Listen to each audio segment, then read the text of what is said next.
Hi, everyone, and thanks so much for joining me today. Today, I want to talk a little bit about seasonal marketing for craft wineries and some of the action steps that you can take as I know you are. I'm really excited to be here and to share some little bit of my learnings that I've had with my different customers. But first thing first, let me tell you a little bit about myself. So my name is Laurie, and I'm the founder and chief amazement officer at Outshannary. As you can probably pick up from my accent, even though I call Vancouver, Canada home, I'm originally from France, from Burgundy. So I drink a lot of bar. And my background is I've been designing wine labels and branding in general for wineries since I've moved to Vancouver in 2006. And I fell in love with the industry because I get to design, which I love doing. And also I get to drink a lot of wine and combine the two. So I've been doing this for the last 15 years and really like a lot of recognition through it, something that I really enjoyed. One thing that came up again and again, though, throughout this career is that I would do, work a ton, a lot of sweat and tears on the packaging, on the label, getting the typography just right, getting the illustration just right. But then often the marketing efforts afterwards would fall flat. There's a couple of different reasons, but photography was one of the main issue. And that's why I created, but I'll talk about this a bit later on during this presentation. So getting into the meat of this little event here. So one thing that is worth noting is we humans love emotional content. On average, it's 9 times more effective than just stating the fact. So while you may have really possibly impressive, tasting notes or tech sheets or things like that, or even awards for your wine, just stating them is not going to be enough to build a connection with the other person on the other end. Even more so in the online world that we are forced right now to live in. Almost it feels like 100% of the time.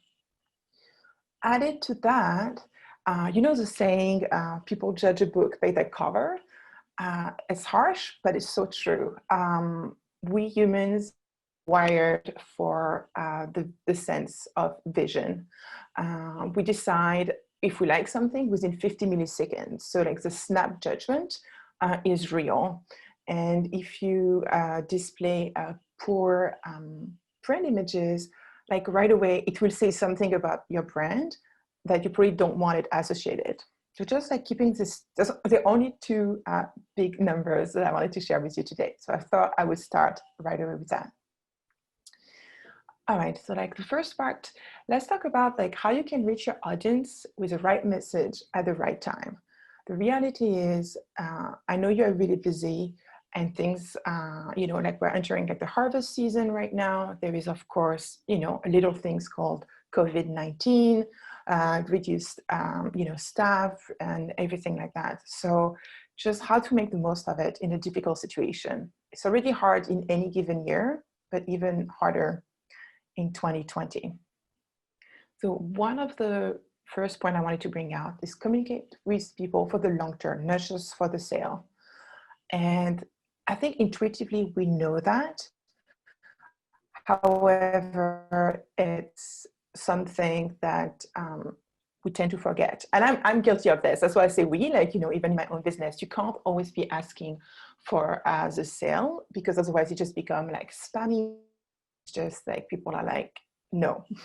So here's, for example, Rand Winery. Oh, actually, there's a couple of different examples here. Italic Explorer here and Rand Winery. It's just they explain more about, their how the wine, that's Instagram story, the story behind the vineyards and everything, and then they would have images of the product. So they're asking for the sale, but they're not just constantly repeating the same buy now button.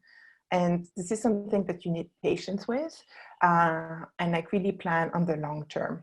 I'll go a bit with that a bit deeper. I wanted to point out another example. Here is a newsletter from Dirty and Roddy. And they really are, what I love about them is like they're very spunky, like they have their own approach to wine. Like they're very low production when it comes to everything. Like you can tell, like this, like a MailChimp email, you know, like just like didn't like, you know, waste a ton of time like making it like super sexy or anything like that. But there is a ton of content that is not right now asking me for buy the wine. I have, so this was sent, I think, last month.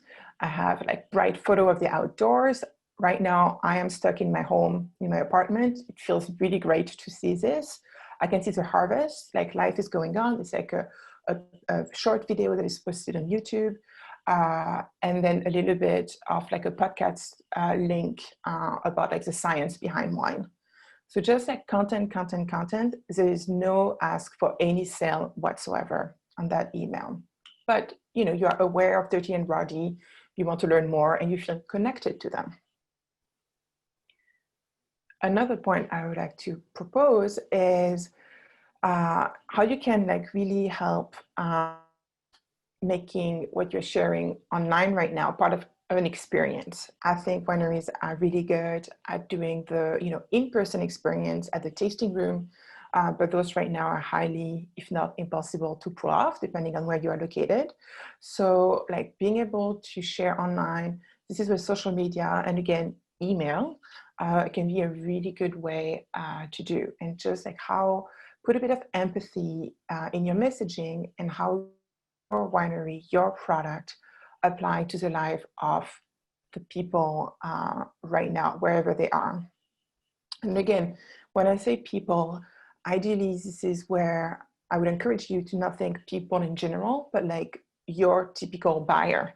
You most likely, I mean, it would be great for sure if you just, you know, like, oh, everybody 21 and older, like everybody can buy my wine. While it's definitely true, it's probably not exactly the case. When it comes from Dirty and Rowdy, they definitely have a wide like age span. Like they appeal to a lot of people from different age groups. But in terms of psychographic, you know, it's people that are a bit contrarian, people that are very tuned in with music, for example. So they know they're going to, you know, really try to target those people and speak to those people. So it becomes almost a tribe.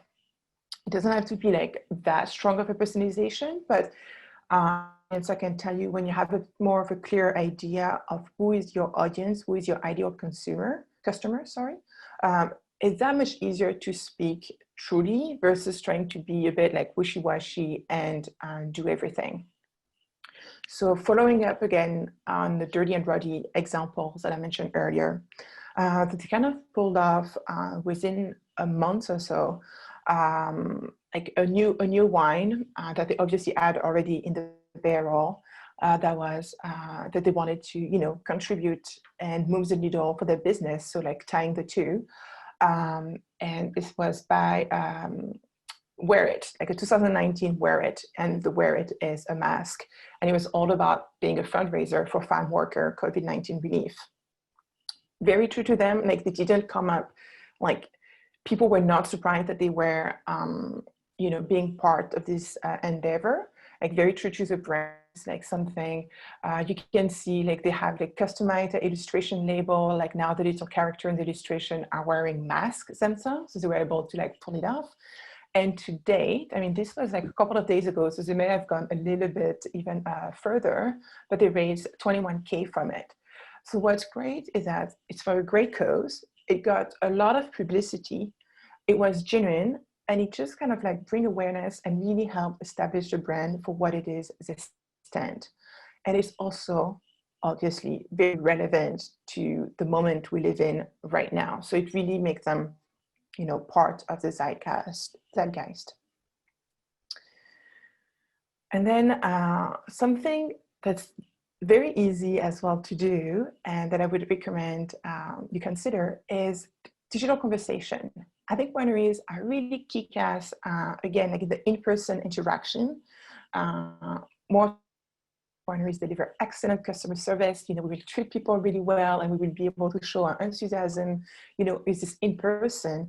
And it can be a bit daunting or even almost fake maybe when approached online. but it doesn't have to be. And one thing, I was actually doing a webinar yesterday with Chloe Tyre from Heights Seller, and she said something that I want to share with you right now. So it's not even 24 hours old, even in my head. It's like the Heights Seller in all the communication point will never be the one closing the loop. So they will always answer, may it be an email, may it be a comment on social media.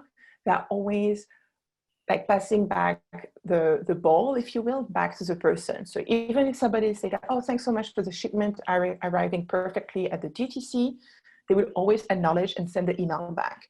Not that they expect, of course, the person at station has to stop, but like our responsibility is to always be the one, you know, passing it back. Like we never close the loop. We always leave this conversation open.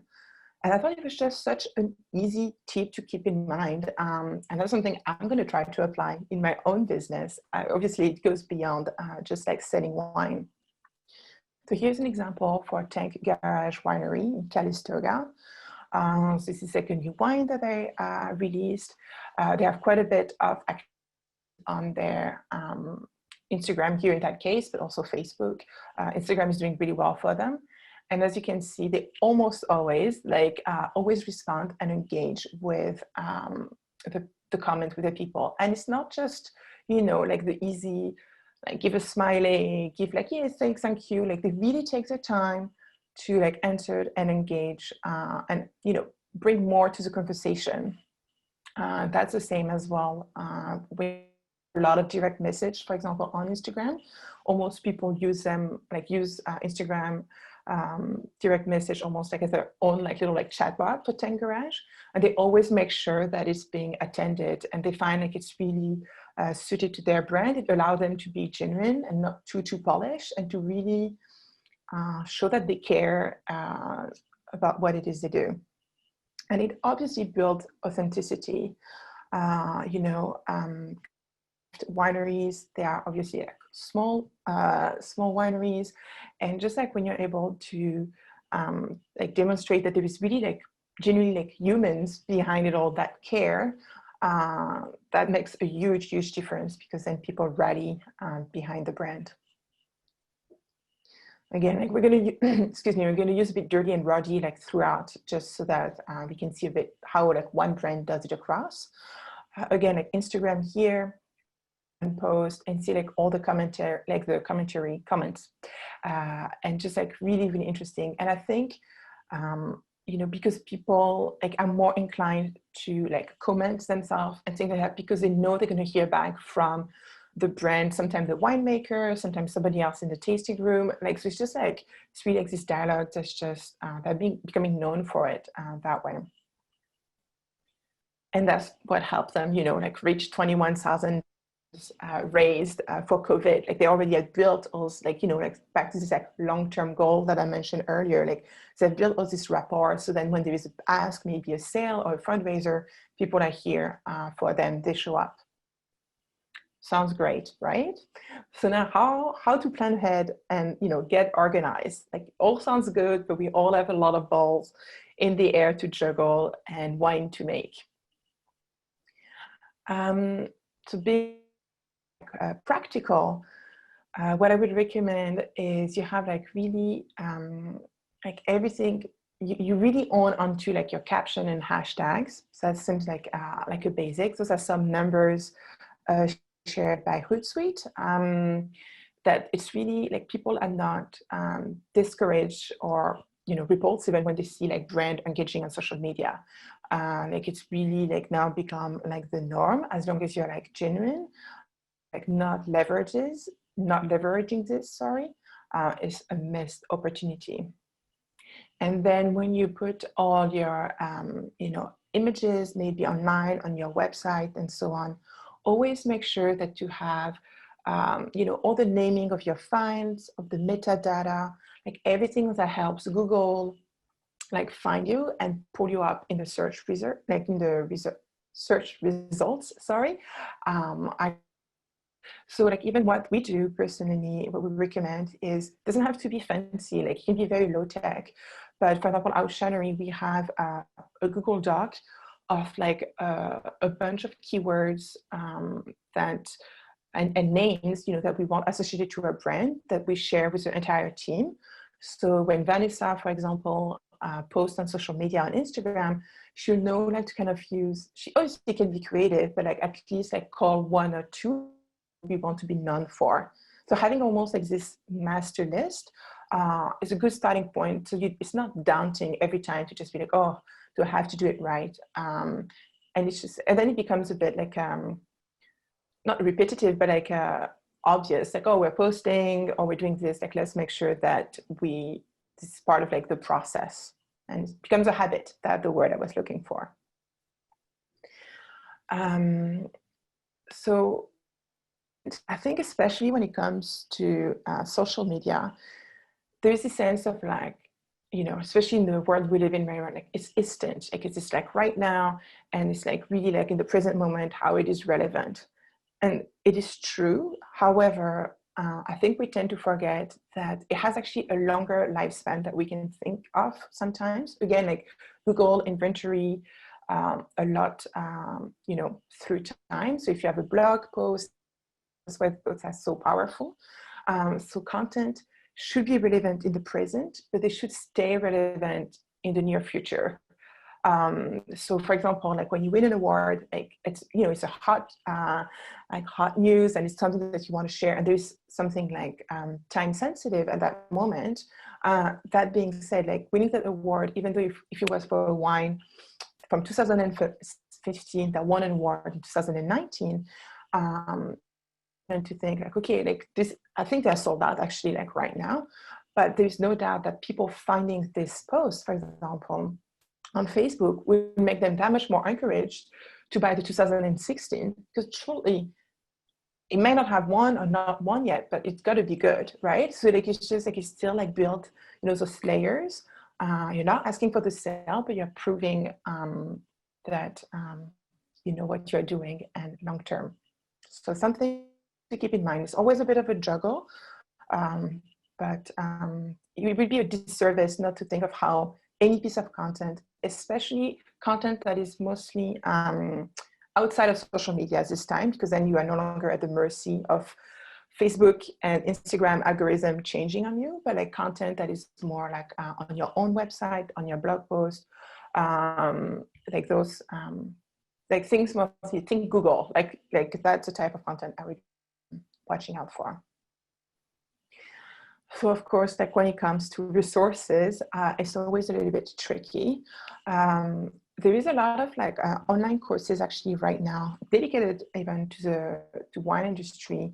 I think Vink Direct, I don't have the link right now, but I think he's doing something on that purpose, because obviously some of the tasting room staff and everything have been like laid off or furlough, or just like restrained hours. So we like training the staff, like eager staff, like no, you don't want staff that's just like dragging their feet. Like I think that's a waste of time to try to like train those people to be your customer representative online.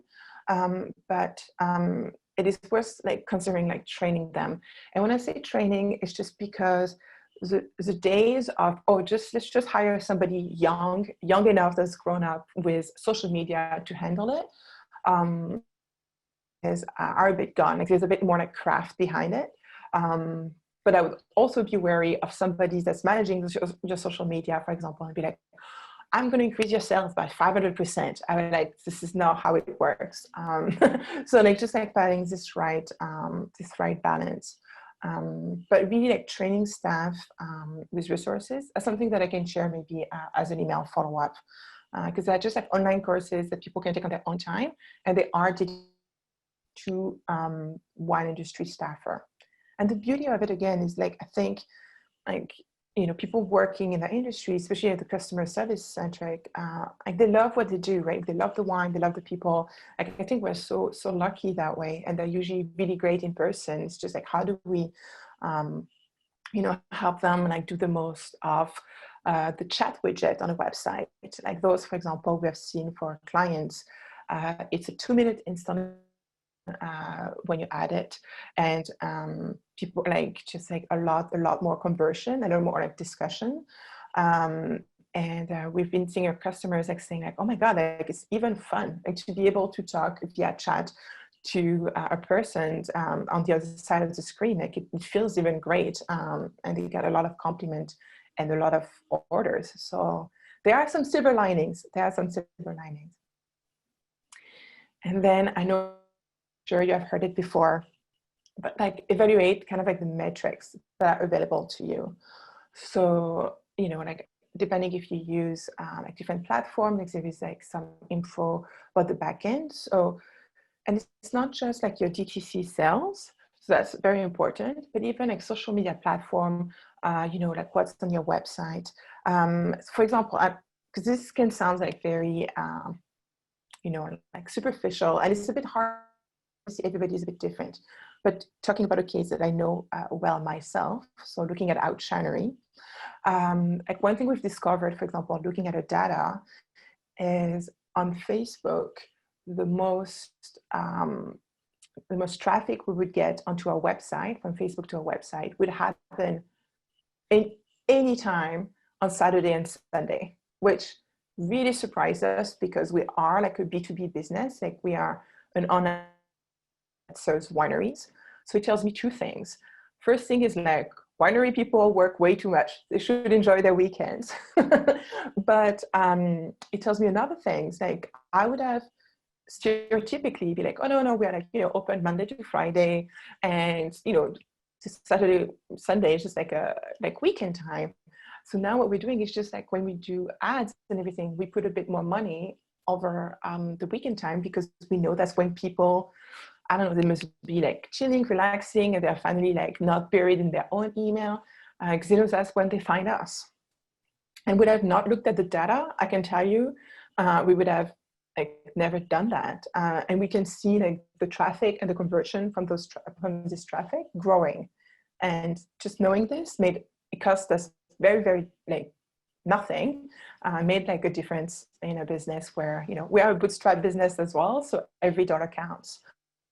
Really encourage you to kind of figure that one out. One that's also crucial that I would encourage you to look at is how many people are coming from mobile versus computer. Because when we work ourselves, you know, at our office or home office, and that for that matter, like you're probably like me, like working in front of a computer, and the experience is obviously very different when you are on the phone. And having a sense a little bit of where people are from is important. I know, for example, again, looking at my business, because I don't want to point fingers at the wine industry, is I know for the longest time, Outshannary should have been better on the mobile experience. But you know, there's not enough time, not enough money, but I was really keeping a track on where people were seeing us from. And because in that case, we are a B2B business, and you know, people typically like watch us during their work hours, during the work hours, I could tell that 80% of the people visiting our website were doing it from a desktop. So I felt pretty confident that while the people on mobile definitely didn't have the best experience, it didn't feel like, you know, like the ROI was just like, okay, I can let it go. But I could see, you know, as 2019 and 2020, like just like ramped up, that number kind of shifted. So now, even though we're B2B, like we're about like 60 to 40%. And that was like really like the signal for me where, okay, Laurie, you have to put some like, you know, a bit of money behind it, because now like you're like literally doing yourself and your business a disservice. So we, you know, I hired a temporary developer, we changed some of the things, and because at that time it really made sense. So I do find looking at data, it's not just like, oh, it's good to know, but like, you know, when you have limited resources, it kind of tells you like, you know, where to focus. I know that's for me the decision to do every day. Like I find it like a bit like helpful and less stressful. And lastly, the third point that I would like to bring to you is how to prepare your asset and execute your plan. So really like a natural progression from the point that I was making earlier. I always encourage you to think how your bottles, you know, your main products, will look on the. It was true before, it's even more true in 2020, but 2021, 2022, not just a shelf. So I'm sure you spend time, working with your printer and your designer to get like the right, really nicely printed label on that like classic laid paper with that gold logo that is just right. But in this day and age, if you don't have like a great representation of that product, if there is glare, if there is, if it's blurry, if the is all wrong, it's all for nothing to a degree. I hate to say it. So like really like keeping in mind like how bottles look on the screen, how legible, how engaging, and how like enticing makes a huge difference, and can like conversion wise as well. Here's an example of a tasting merchant website which sells a couple of like small producer wineries in the US. And you can see like that really spent, so all this image is Outshannary, the company I created for, but they really like take the time to make the bottles like cohesive.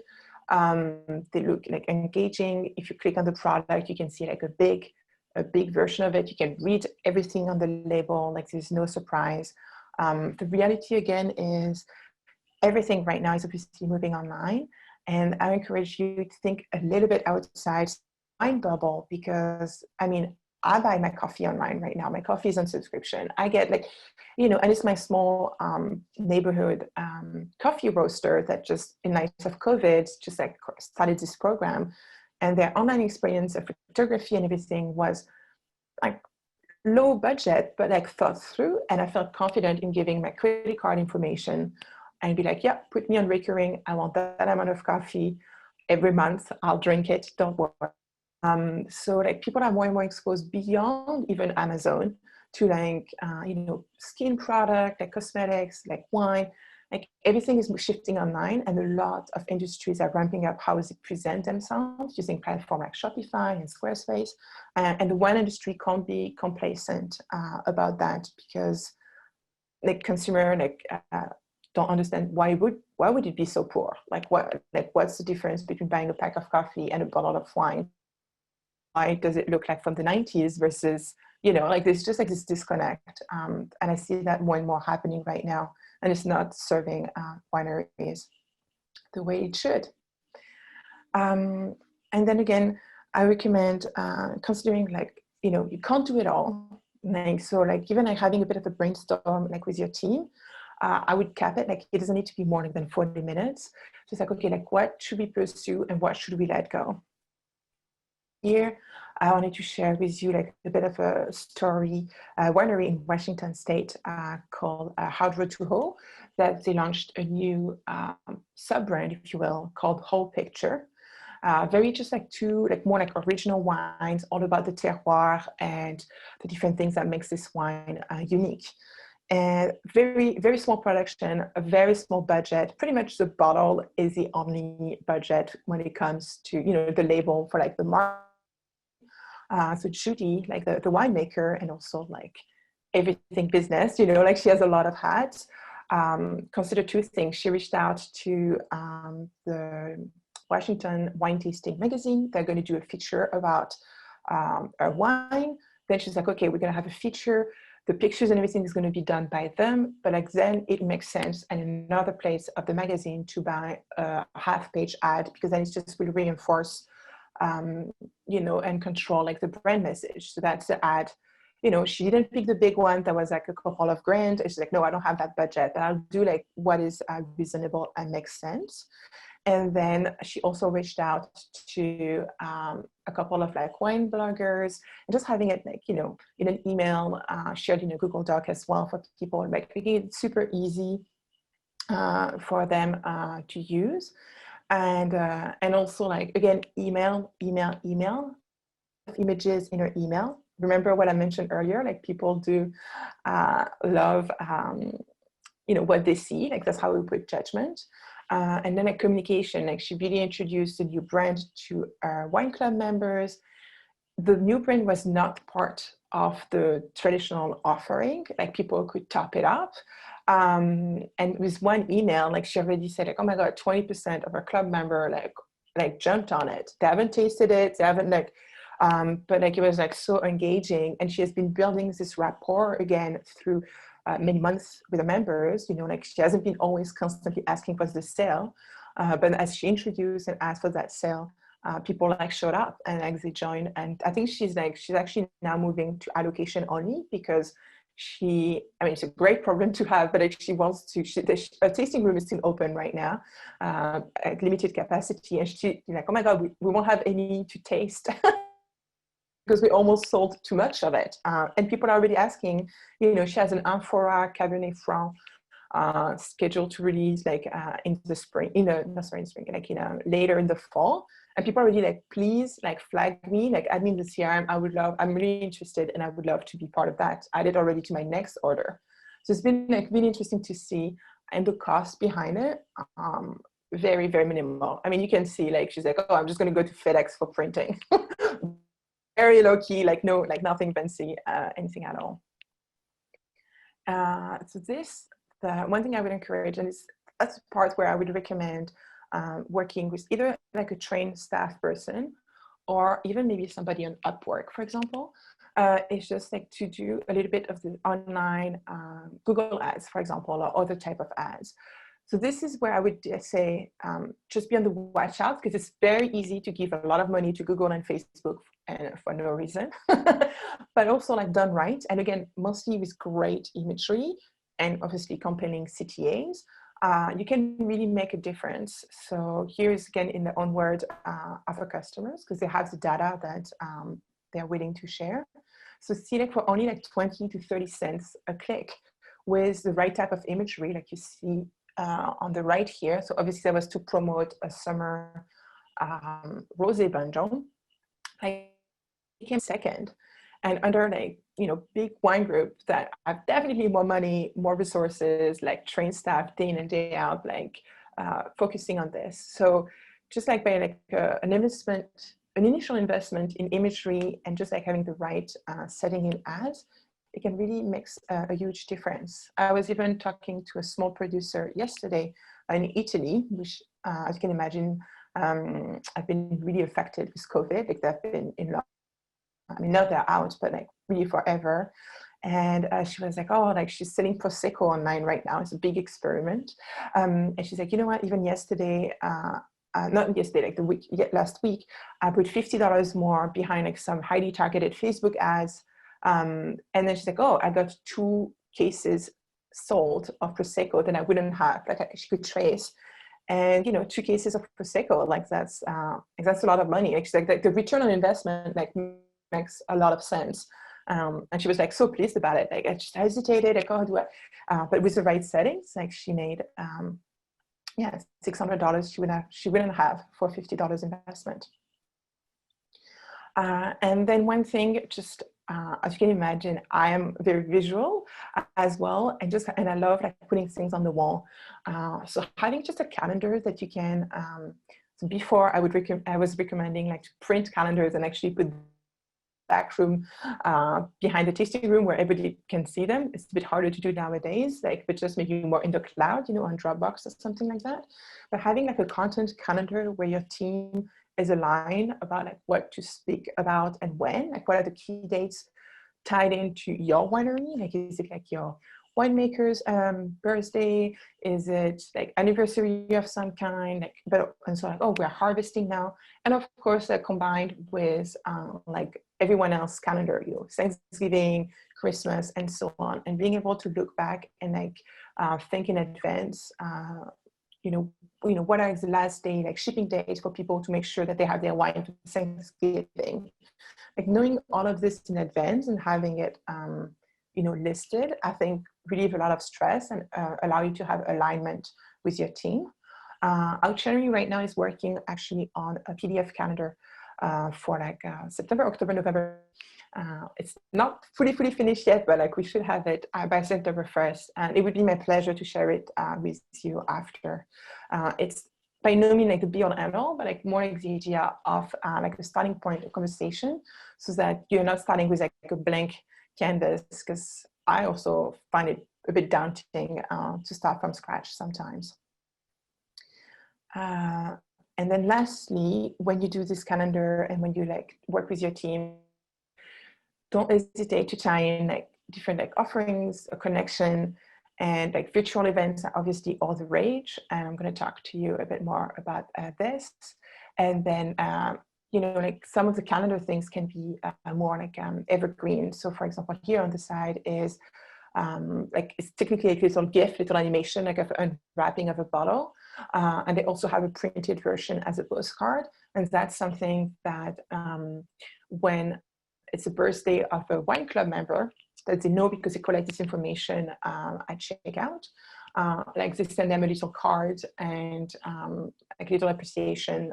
So it's just like super simple, like it's just like on repeat. So obviously like everybody was born on a different day, but it builds again this communication and this rapport. I encourage you as well to consider like where does your wine again like fit in. Wine and food is so obvious and yet sometimes so underutilized, and it's one of the most searched, you know, rather than wine on its own, like what can I drink with spaghetti bolognese? What can I do? Like you would be amazed, like if you just look at like the Google Analytics for this type of searches, it's really, really like really important, even like on Pinterest and things like that. So remember when I was talking at the beginning, like, oh, you and your team should have a list of keywords / hashtags that you want to own and be known for. And like, let's say, I'm not saying that Inman family should do it that way, but like they want to be known to be perfect with quiche of all kind.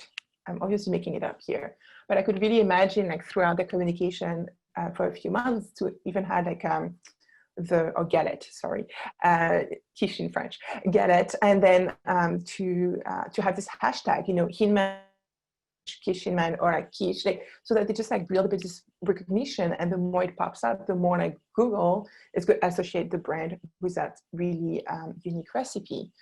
So when people start asking, not only would they have a recipe of a quiche, which is supposed to be what they've been asking for, but then your brand name will come up as well, and maybe encourage to discover you a bit more. It's kind of like a bit, I don't want to say it's a hack, but it's a way to compete with big players out there that can't approach. And I just wanted to touch upon a little bit, like, you know, pandemic related content into long-term assets, back to being this like thinking of the future, like not just for the moment we are in. I really want to point out that we got to acknowledge the times we live in, but how do we go like beyond that? So a lot of you are doing a lot of virtual tastings, which is great. And I think like, of course they have their place and everything like that. And you first like always do a recording, like we're doing this recording right now, this webinar, like some of you are watching it live and others will watch it in their own time at a later stage. So, you know, like people won't be searching once the virtual tasting has happened.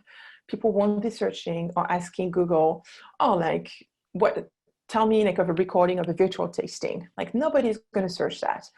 However, they would tell me, maybe they would ask how to taste Merlot, how to it, or something like that. And that may have been the subject of your wine tasting or your virtual tasting. So putting this kind of keyword and description in that case makes it that your content, you know, where you spend time and resources like creating for the virtual tasting will have much more longevity, because how to taste Merlot is as valid right now in August as I'm recording this webinar. But somebody might as well, like, you know, look for it in January next year, or you know, March and something like that, and they wouldn't probably click on a past virtual tasting video, but they would click like, oh, like this looks like a video I would enjoy because it's still relevant. That brings me to again, you know, like upload the content on YouTube. It's always like, it's free, obviously. YouTube belongs to Google, so they play really nice with each other. More and more, Google is putting out video results, you know, in search results, and it right away has, you know, like the YouTube video have like a thumbnail, so an image. Remember, people are right away attracted to images, so even in the long listing of you know, like search results, the videos are like attractive. And more they're seeing that people use even YouTube, even as starters, especially like the younger generation, as the main search engine. So rather than searching Google, literally search YouTube to find the answer to the question. And lastly, just like a couple of, like, excuse me. So right now we're using Zoom for this webinar. I mean, it feels like we're spending a lot of time on Zoom or, GoToWebinar and things like that. Just pay attention to the details. Like, how do you make it as nice as possible to watch? One thing I wanted to, remember when I said like visual is super important, for sure, and that's true for video. However, studies show like for video, one thing that makes people cringe even more and let them like give up, how do you call it? Like watching a video is the sound quality. So people would be a bit, on the video, I'm talking video here, people would be a bit more okay with like maybe a bit poor lighting and like video a bit choppy or, like slightly frozen. Poor sound quality is apparently something that people have very, very little patience or forgiveness for. And that's a main reason for dropout. So just something to watch out for. Like right now I'm using like obviously like a headset. And one thing I just ordered as well is like a very simple mic that I can put on my table. It was $40. But hopefully we make those kind of events even more to listen to. And then I just like to wrap up, and I want to thank you so much for following me along. I just wanted to circle back a little bit about Outshannary, like the company I created. So a lot of the images, especially the ones that involved bottles in all the one's presentation, were created by Outshannary. As I mentioned, I've been in the wine industry for 15 years, and I've been like really, really frustrated poor quality bottle shots. And I always thought it was me at the beginning, but I always call it like, oh, it's like taking almost like a selfie in a house of mirror. Like there are like all these glares and there are all this reflection and so on. And it's just hard. And then next time, you've done all your whites and then like 4 rows again, and now you have to do all your reds and they have to do exactly the same. I was having a very hard time finding the right photographer for this as a designer. Eventually, I decided to stop complaining, and I was doing the pictures myself at the back of the design studio. Absolutely hated doing it. Did not enjoy it. It was the opposite of being creative by definition, like setting all the photo studio. And even then, it was just like, oh my God, I can see myself in the glass. I just can't, like, it's just like was a nightmare. And then I had this hard moment where I went to see Jurassic World at the movies, and I just left the theater and I was like, oh my God, if we can do dinosaurs that look that realistic using CGI, like computers, surely there is a way to do bottle shots. And that's how like the idea for Outshannary like sparked, and started working with all my existing design clients, and then put a website together, the one that was not great on mobile, to see if people would be interested. And now we work with over like 500, 600 brands, I think, around the world, customers, sorry. And we're just getting started. Like our goal is to make it available, that, imagery, like things that humans like put judgment on like so fast, to make it accessible to wineries of all sizes. So we work with small winery in Tasmania, like South Africa, a lot in the States, of course, as well, Canada, Croatia as well. We do not samples. So that's a part that's a bit sad for me personally, because I don't get to drink all that wine anymore. But that also means we're like that much faster and that much, diligent, and we're like consistent. So time and time again, you can come back to us in 2 months, 3 months, we'll be able to add bottle shots to your portfolio that look absolutely cohesive and really make your online DTC store like that's much more like trustful, engaging, and converting.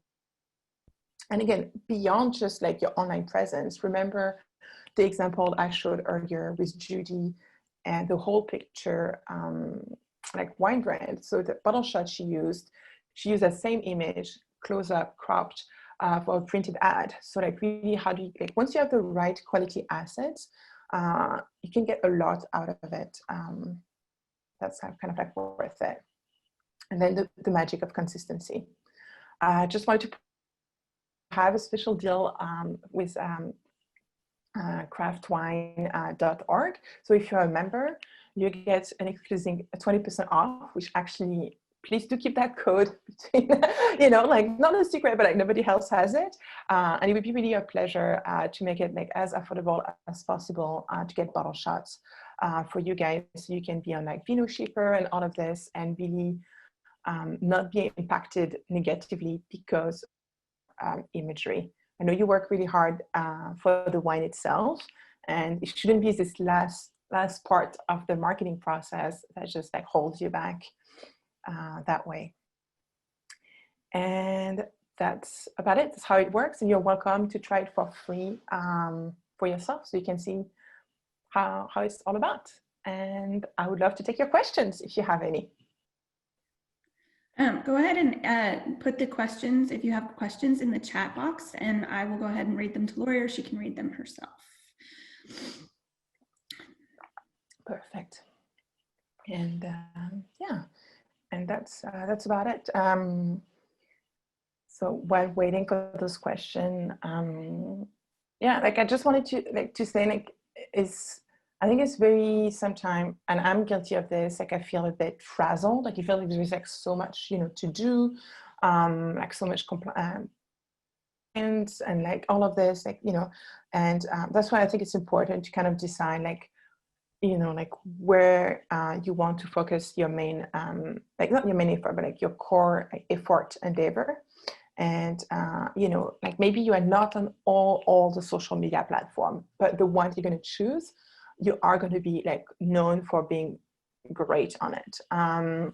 You know, like that kind of things like that. I know, for example, like using Outshannary as an example, like for the longest time, we haven't had any great Twitter presence because I didn't have the resource, you know, with my team to kind of like make it something like relevant that would bring value and would engage with the audience there. So for a long time, we were not at all on that platform. And like then finally, like 10 days ago, it's just like, okay, my team has grown a little bit. Like it feels like we should be on there, but now I have the resources and the attention that we can actually tackle it. And that was a conscious decision. Like, of course, I would have loved to be present on Twitter from the beginning of time, but it was not realistic. And so now I'm watching the data to see, is it worth it? Like, do people learn about us and things like that? So I'll know a bit more like in a few months when I will look at the analytics.